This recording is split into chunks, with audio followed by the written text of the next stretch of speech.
Hello everyone, I am Vandana Arora studying in Shahid Bhagat Singh College. This is my second video for my GST internals. In this video, I am going to discuss about the topic audit under the GST law. So let us begin. In this video, we are going to discuss about what is audit, what is the definition of audit in the GST Act, how many types of audit are in the GST, what is the limit for the GST audit, which people in the GST audit is necessary. So let us first understand what is audit. An audit is a systematic examination of financial statements, records and related operations to determine adherence to generally accepted accounting principles, management policies or stated requirements. Now we will learn what is GST audit. As per section 2 subsection 13 of the CGST Act 2017, GST audit is the process of examination, records, returns and other documents maintained by a taxable person. So GST audit क्या होता है? एक proper examination होती है, records, returns and other documents maintained by a taxable person. Now we would learn what is the purpose of doing the GST audit. The purpose is to verify the correctness of turnover declared, taxes paid, refund claimed and input tax credit availed and to assess the compliance with the provisions of the GST. So purpose क्या है हमारा GST audit करने का? Purpose ये है कि turnover declare जो करी है वो एकदम करेक्ट करी है या नहीं करी है, टैक्सेस ठीक से पे करे हैं नहीं करे हैं, refund claim and input tax credit avail and to assess the compliance with the provisions of the GST. अब आता है कि जीएसटी ऑडिट होते कितने टाइप्स का है. सो जीएसटी ऑडिट 2 टाइप्स का होता है. First is audit by the taxable person and the second is the audit by the taxable authorities. Taxable authorities के अंदर 2 टाइप्स ऑफ ऑडिट्स होते हैं, that is general audit and the special audit. General audit का section 65 के अंदर आता है and special audit section 66 के अंदर आते हैं. And audit by the taxable person is comes under the section 35 subsection 5. Audit by the taxable person जो होता है एक तरह से सेल्फ ऑडिट होता है. So now we would learn about the self audit, that is audit by the taxable person.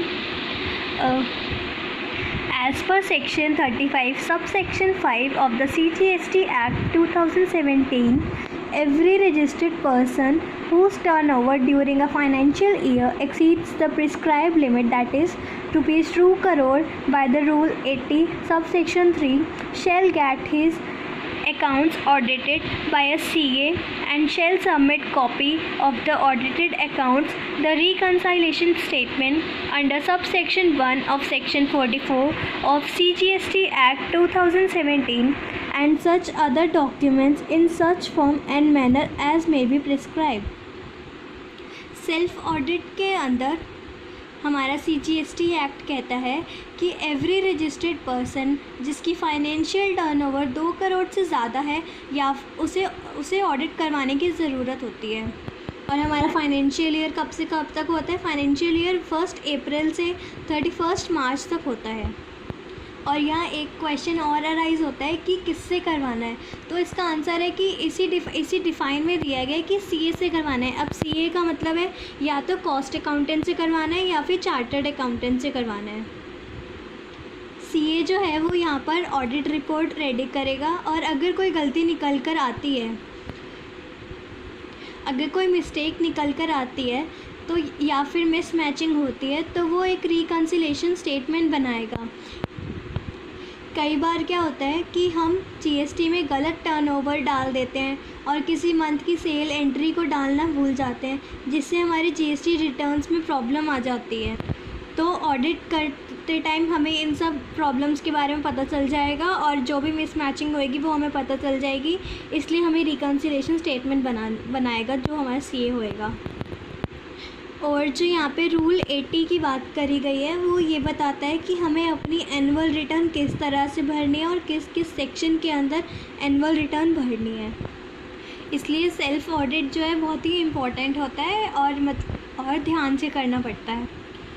और फिर सीए जो है वो यहाँ वो यहाँ पर एनुअल रिटर्न फॉर्म फिल करेगा using the form GSTR9 along with the reconciliation statement by the 31st December of the next financial year and the audited copy of the annual account. अब हमारा सेकेंड टाइप ऑफ ऑडिट आता है जो कि है audit by the tax authorities. और audit by the tax authorities में कौन रिस्पॉन्सिबल होता है? Commissioner. The commissioner of the CGST और द SGST और any officer authorised by him में conduct audit of a taxpayer. So commissioner जो है वो ऑडिट कंडक्ट कर सकता है टैक्स पेयर की अगर उसे लगता है कि कुछ गड़बड़ है तो.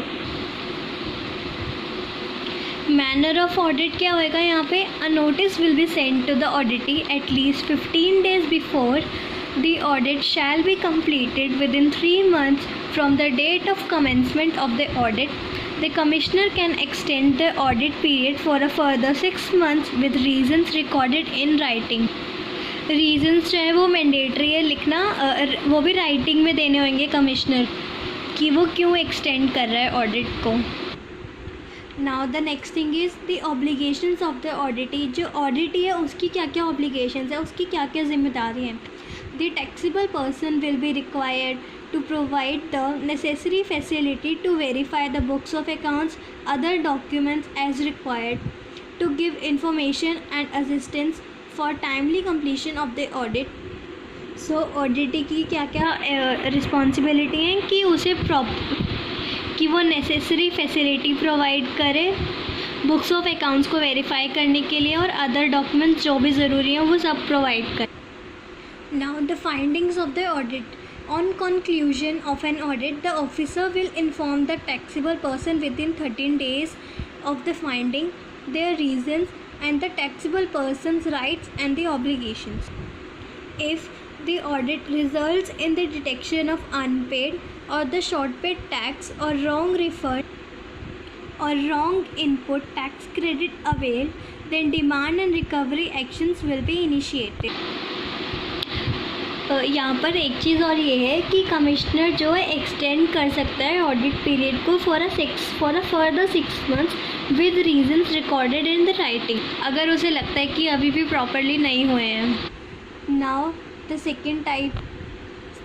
Second type of audit by the taxable authorities that is special audit जिसका सेक्शन 66 है. Special audit can be conducted even if the taxpayer's books have already been audited before. Special audit जो है दोबारा कर सकते हैं चाहे audit पहले हो चुका है. The question arise here is who will conduct the special audit. A special audit can be conducted by a chartered accountant or a cost accountant nominated by the commissioner. The assistant commissioner may initiate special audit considering the nature and complexity of the case and in interest of the revenue. If during any stage of scrutiny, inquiry or investigation he is of the opinion that the value has not been correctly declared or the wrong credit has been availed, then special audit can be initiated. Now the next question is, what is the time limit for conducting the special audit? The auditor will have to submit the report within the 90 days or this may be further extended on an application made by the taxable person or the auditor for the 90 days. And then the question arises, who will bear the cost of the special audit? The commissioner will bear the cost of the special audit. The expenses for the examination and audit, including the auditor's remuneration, will be determined and paid by the commissioner. So the commissioner will bear the cost of the special. Now the next question is, what steps needs to be taken on the findings of the special audit? The taxable person will be given an opportunity of being heard on the findings of the special audit. If audit results in the detection of unpaid or the short paid tax or the wrong refund or input tax credit wrongly availed, then demand and recovery actions will be initiated. So I hope कि आप लोगों को clear हो गया होगा audit under ये topic जो कि है audit under the GST law. हमने इस वीडियो में पढ़ा है कि audit by the GST, audit under the GST law कितने टाइप्स का होता है, जो कि दो टाइप्स का होता है. First is audit self audit, that is audit by the taxable person, and then second is the audit by the tax authorities. Tax authorities के अंदर दो पार्ट्स आते हैं, जो कि है general audit and the special audit. General audit कौन से सेक्शन के अंदर आता है? Section 65 of the CGST act. And special audit comes under the section 66. और सेल्फ ऑडिट का सेक्शन है सेक्शन 35 सब सेक्शन 5.